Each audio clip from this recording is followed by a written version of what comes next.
Deadly Mile High Club is a Lifetime movie that has action, sex, and a poster that features two people who aren't even in the movie. We start off with this guy, Jake, played by Mark Herman, who astonishingly gives an even shittier performance than he did in the movie I previously reviewed, My Nightmare Office Affair. Jake shows up to a small airport for his first day of flying school.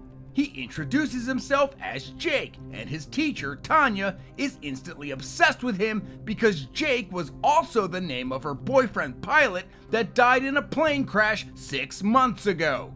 We cut to his house, where his wife Annie is studying in a pink fedora like a weirdo. Jake's obnoxious mother-in-law, who is also his boss, stops by to nag him about leaving work early at the lighting fixture factory. And when he tells her that he left early to take flying lessons, she literally laughs in his face.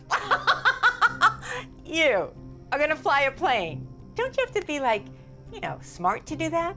It's a total bitch thing to say, but I gotta hand it to her, she's not wrong. She warns him that if flying planes gets in the way of his job, then he won't be getting that promotion. In bed, Annie tells Jake that she's worried because flying lessons are expensive and they don't have a lot of money right now. But Jake doesn't seem to care because he goes on to say that after he learns how to fly, he wants to buy a plane. That way they can go on vacation anytime they want and anywhere they want. How are you gonna pay for this? And where are we supposed to keep an airplane in the backyard?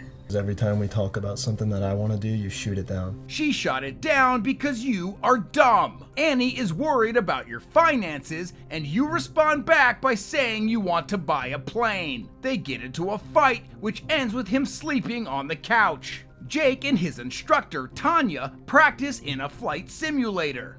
Tanya stares at his chest hair, thirsty for his body. She takes him up in a real plane and says she needs to drop some equipment off at a skydiving school. Jake says that he should really be getting back home, but Tanya assures him it will only take a few hours. We then cut to them at dinner or something because I guess he had time for that, and Tanya confesses that she has a thing for Jake and that she lied about having to drop off equipment to the skydiving school. She just wanted to spend more time with him. They go to a hotel around the corner and manage to do all of this before Jake remembers that he is married to his wife and has to stop.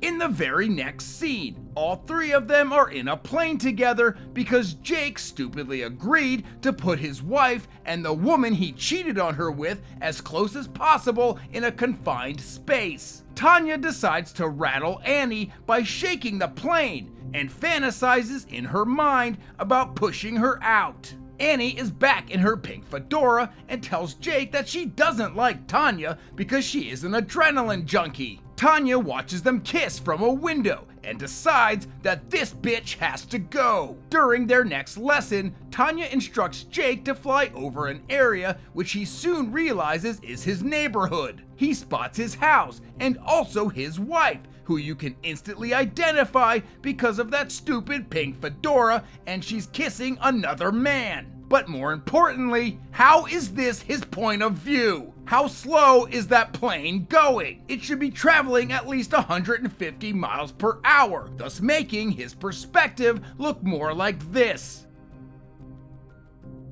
Anyway, his wife is cheating. That night, Jake returns home and confronts Annie by saying he saw her kissing another guy today. Annie denies it, which launches Jake into a tirade about how she doesn't love him or want to have sex with him anymore. Again, Annie strongly denies the allegations, so Jake says fine. If you're not going to admit it, then we need to take a little break from our marriage. He goes to stay with his friend Tom, who we never actually see in the movie, but is talked about constantly. I'm gonna go stay at Tom's place for a while. Where are you? At my friend's place. He's never around. You remember his friend Tom? Jake's staying at his place. He's at Tom's? Jake tells Tanya that he saw Annie kissing another guy during their practice flight and that the two are temporarily separated. I'm sorry to hear that.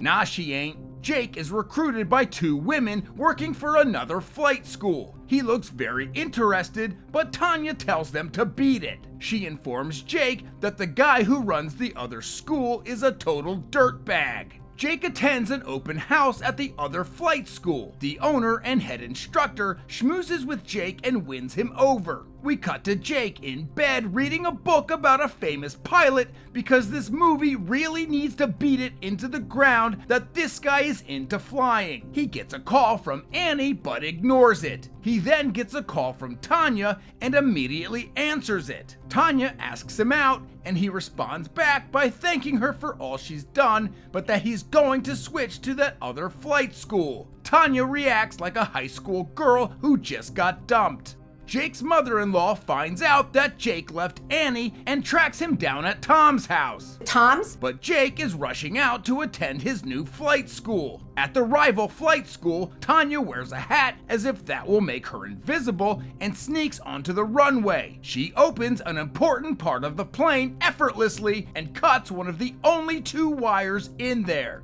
Tanya talks to the rival flight teacher, who is a complete douchebag.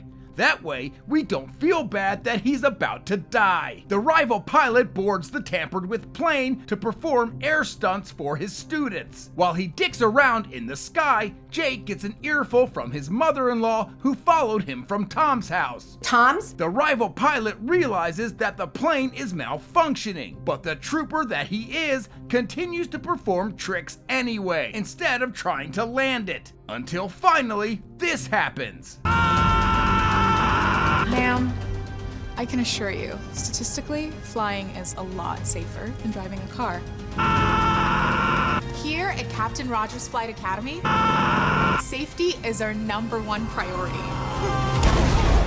Now that the rival flight instructor is dead, Jake takes back Tanya. The mother-in-law catches them talking at work and suspects that Jake is having an affair with her. The mother-in-law confronts Tanya and tells her to stay away from Jake because he is a married man and to never give him another flying lesson again. She starts to leave when Tanya offers to give her a ride in her plane, and the mother-in-law happily accepts, which makes no sense on so many levels. Like, why would she just leave her car at that airport? Wouldn't she need it? And why wouldn't she be suspicious that Tanya offered to give her a ride after she just threatened her and called her a homewrecker? The mother-in-law spends the entire flight insulting Jake and even Tanya, so Tanya literally kicks her out of the plane, which is sick. Sick as in awesome. Annie gets a call from the Los Angeles coroner's office who tells her that her mom is dead, which not only is an insensitive thing to do over the phone, but I'm almost positive that it's completely against procedure. Like, why not just send her a text message while you're at it? What do you mean she committed suicide?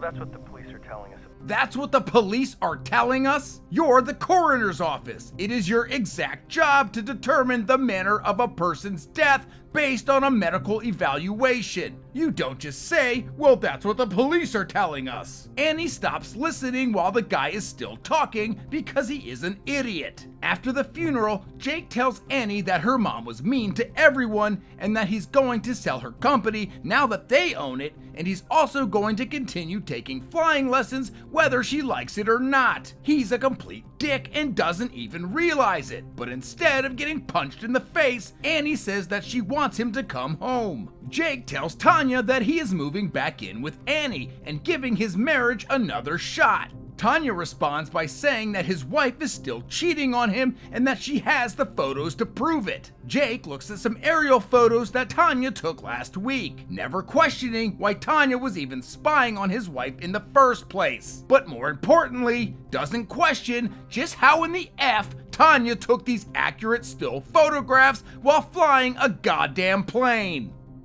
They go for a fly to ease Jake's mind, even though he should probably be confronting his wife with the photographs, and Tanya begins kissing him and they have sex. Tanya says that tomorrow they should fly to a resort in Mexico, and Jake agrees. In just a matter of minutes, this guy went from moving back in with his wife to having sex and making plans to fly to Mexico with his flight instructor. What the hell is happening? Annie asks her neighbor if she can review the footage from her Ring doorbell camera. She makes sure that her hat is securely on and begins to watch. She sees a car pull up to her house. A man and woman, who is not Annie but is wearing her exact pink hat, get out, and the two people stage a fake greeting. Annie knows that some real shady shit is going on, so she zooms in on the car's license plate number and uses it to find the owner online.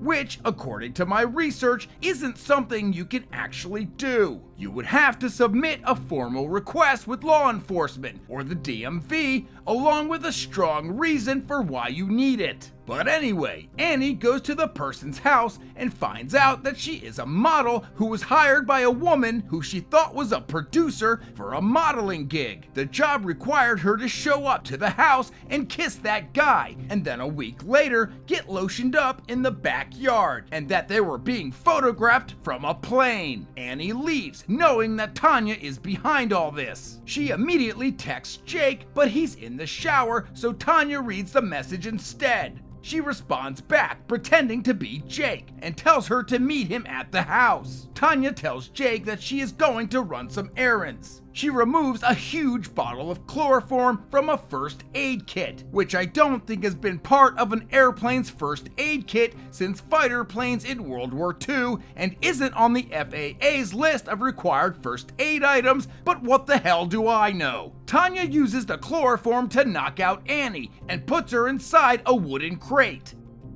But her plan to get rid of the crate is foiled when Jake shows up to the airport 3 hours early, eager to leave for Mexico. I guess he never planned on talking with his wife. Here, let me help you. Tanya, Jake, and his boxed up wife take off for Mexico. And I'm not making this up, they set the plane to autopilot mode so they can have sex on top of the crate. I mean, is this guy husband of the year or what? Not only is he running away to Mexico with a woman who plans on killing his wife, but now he's having sex with her on top of his wife's unconscious body. Jake asks Tanya what's in the wooden crate.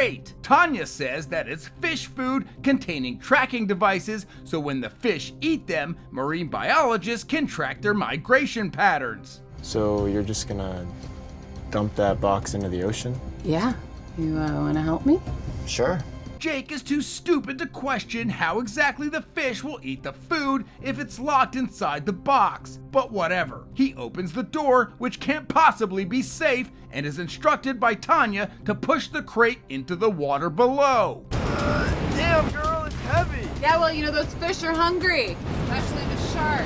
Really? A lot of sharks in the area? Yeah, hundreds of them. No kidding. Yeah, and I hear they love a free meal. You're probably right about that. Jake begins having second thoughts about dumping the box because it's not biodegradable. But Tanya says not to worry about it. Just then, Annie wakes up and hurries to free herself from the restraints. 1, 2. 3. Jake! What the hell? Jake finally realizes that Tanya has kidnapped Annie and almost tricked him into murdering her. Tanya pleads for Jake to be with her instead of his wife and goes absolutely apeshit. She jumps out of the plane, leaving Jake and Annie for dead. Annie escapes the box and tries to wake up Jake, but as usual, he's completely useless, so she has to fly the plane herself, and really sucks at it. Jake steps in just in time to keep them from crashing. He calls the police through his headset and tries to hit Tanya with the plane. I instantly take back anything bad I ever said about Jake. Tanya is knocked down from the thrust of the plane and quickly arrested. Jake admits to Annie that he and Tanya had sex, but only because he thought she was having an affair, as if that somehow makes it okay. Annie immediately forgives him, but then says that she has a confession of her own. When you were gone, I told you about my professor, right? What about him?